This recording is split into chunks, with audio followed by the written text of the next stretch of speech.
Assalamualaikum warahmatullahi wabarakatuh. Alhamdulillahi rabbil alamin. Wassalatu wassalamu ala asrafil anbiya'i wal mursalin Sayyidina wa maulana Muhammadin wa ala alihi wa sahbihi ajma'in, amma ba'd. Dan tidaklah kersane Gusti Allah itu yang menggunakan metodenya Rasulullah itu kok Pak Harto. Pak Harto itu kalau mengajak mendidik itu dicontoni dirinya sendiri. Bangsa Indonesia diajak kaya, dicontoni.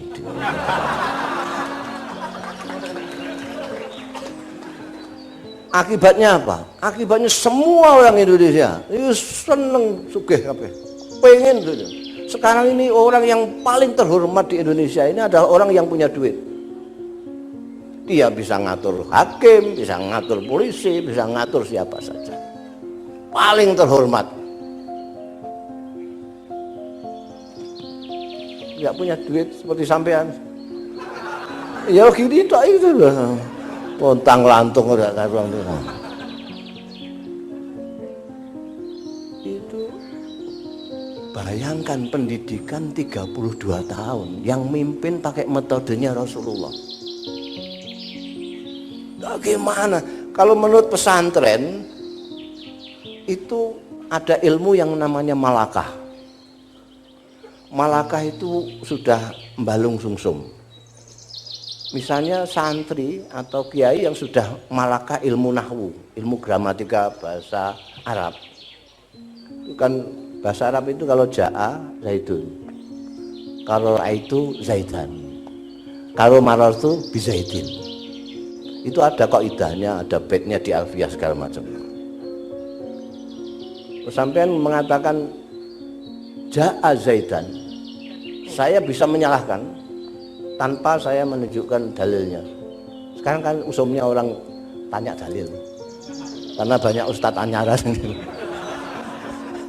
Sesek dalilnya apa? Sokeh apa enggak gitu. Loh sudah malakah kok tanyai dalil. Ja'a Zaidan salah.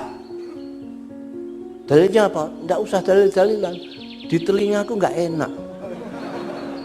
Ini yang namanya malakah itu. Kita semua ini karena dididik Pak Harto 32 tahun dengan metode Rasulullah, maka kita seneng dunia itu, seneng materi itu, seneng duit itu, otomatis sudah malakah. Tidak usah mikir barang. Kalau duit ya, wah, mbah wis sugih lah itu ya sikile majuan segala macam. Enggak dipikir. Lu sampean tahu Modin enggak? Modin itu akronim dari Imamuddin. Imamuddin dari Modin.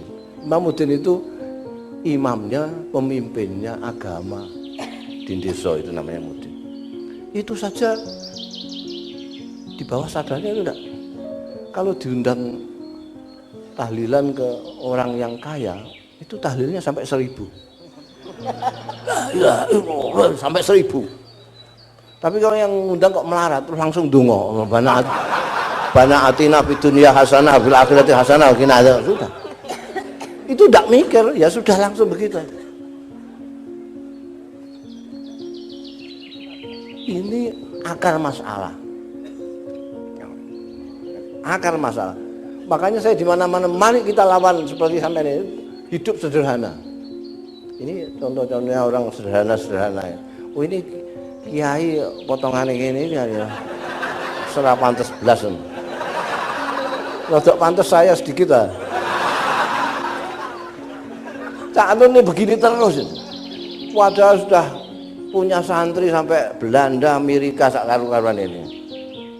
Wabeh wong kenal di ini, jenderal-jenderal segala macam kenal Cak Nun, jadi apa-apa mesti dirasani sama penggede-penggede. Ini Cak Nun dengar pakai ini. Kira-kira akan reaksi apa enggak? Kalau akan reaksi kita dekati dulu aja. Loh, ya.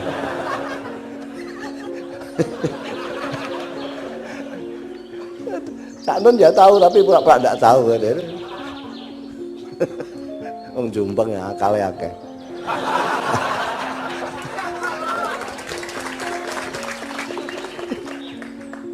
Jadi ini akar masalahnya ini kita itu terlalu berlebihan. Anda kalau membaca Al-Quranul Karim atau menilik sunnah Rasul itu tidak boleh berlebih-lebihan. Senang dunia ya senang, tapi jangan berlebih-lebihan. Dalam bahasa kita sak madya, sederhana saja.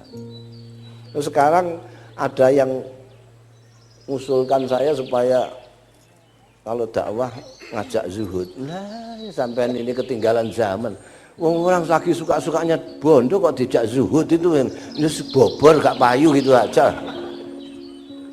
Paling jauh ya sederhana.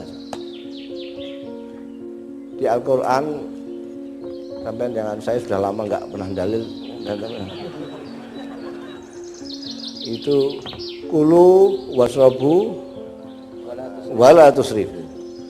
Dalam soal makan tidak boleh berlebihan. Orang yang tidak boleh wala taj'al yadaka maghludatan unika wala tut'a kulal pasti. Jadi dalam soal apa namanya harta itu kita tidak boleh terlalu bakhil, tapi tidak boleh terlalu boros. Apalagi itu yang semuanya itu menyuruh kita supaya jangan berlebih-lebihan. Akibatnya sudah jelas itu, coba lihat. Orang saking senangnya bondo itu sampai dia lupa bondo itu untuk apa. Hanya suka toh. Itu yang koruptor-koruptor itu kan makan sudah, minum sudah cukup, tidur sudah, istri kadang-kadang lebih dari 2. Ini cukup semua. Lu kok iseh nyolong bandane rakyat itu piye? Itu karena senang.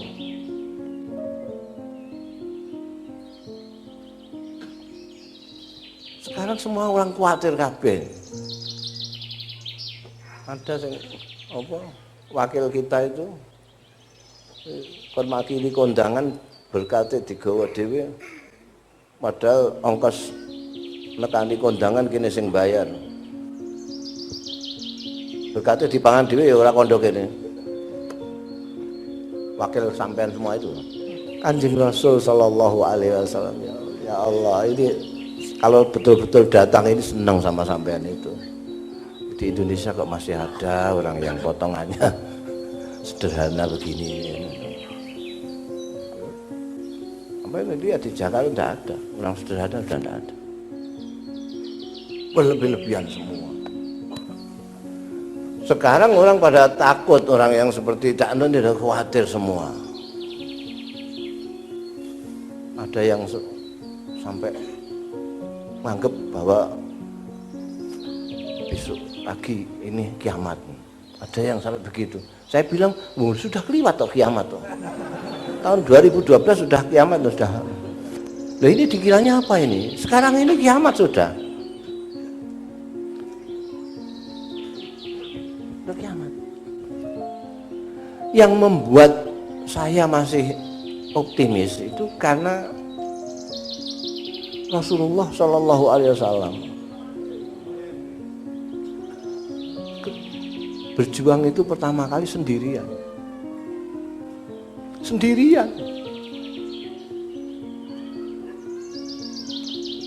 Nah, sekarang Cak Nun sampai sokong sekian banyaknya. Dari Tegal, Boyolali, segala macam. Kanjeng Nabi sendirian, baru istrinya, baru kawannya. Jadi kalau lihat itu, saya masih optimis lah. Masa bergajulan kabeh lah. Mosok gak ono sing sehat ya. Mudah-mudahan yang baik itu yang menjadi tumbal yang dilihat oleh Allah Subhanahu wa taala.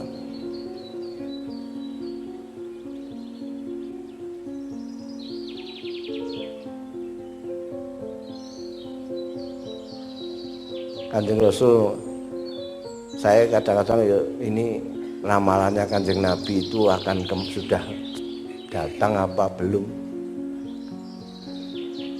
Sabda beliau, badal Islamu ghariban wa sayaudu ghariban kama bada. Islam itu datang asing, sendirian.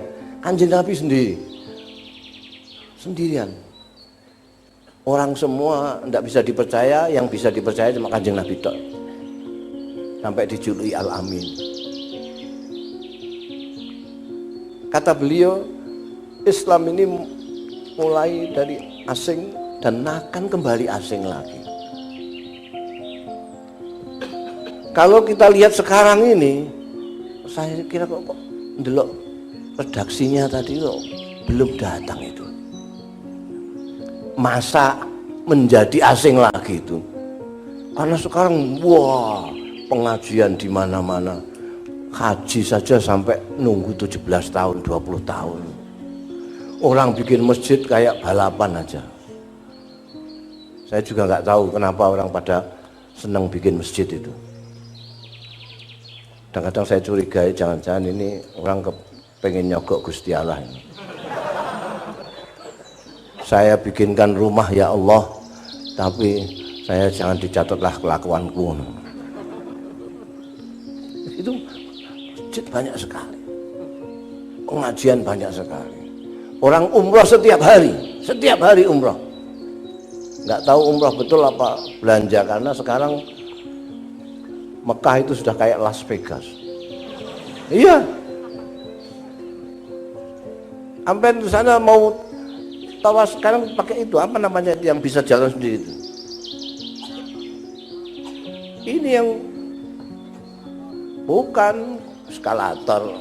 Eskalator kan mall. Ini kan yang seperti kendaraan untuk jalan gitu. Itu sekarang udah banyak.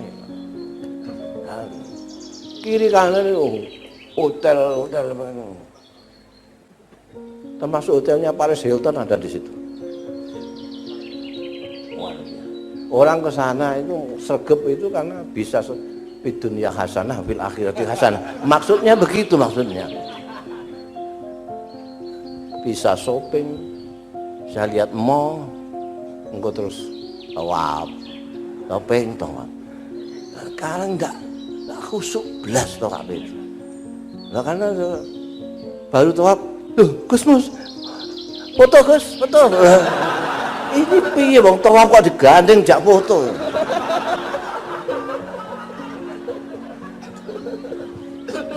Sudah rusak.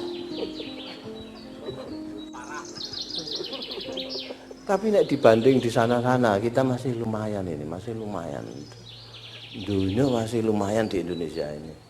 Meskipun di sini juga banyak yang kepengin seperti di Timur Tengah itu ada.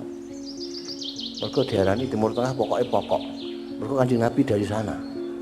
Ya apa-apa sing dari sana ya mesti apik. Jihad. Kalau sampai di Mekah itu, orang enggak bisa tawaf, enggak bisa khusyuk sama sekali. Di Madinah itu enggak bisa sowan Kanjeng Nabi khusyuk, enggak bisa. Saking banyaknya. Jadi kalau lihat ini, itu ramalan Kanjeng Nabi akan asing tadi belum, masih ramainya kayak gini kok. Tapi kalau dilihat dari segi nilai itu sudah asing sekali. Sampai sekarang jujur itu sendirian, terasing, kesepian. Aku kok jujur sendiri ini gimana? Kiri kan itu sampai bawah. Kanan kiri, saya nangis ketika ada seorang buruh nelayan itu. Dia bawa kapalnya juragan sama kawan-kawannya cari ikan. Nanti hasilnya disetorkan juragan. Sebelum disetorkan juragan, dilongi dulu dibagi. Dia tanya sama saya, kalau saya tidak mau nerima, saya dimusuhi kawan-kawan. Kalau saya terima, ini jelas tidak boleh menurut agama. Gimana? iso jawab.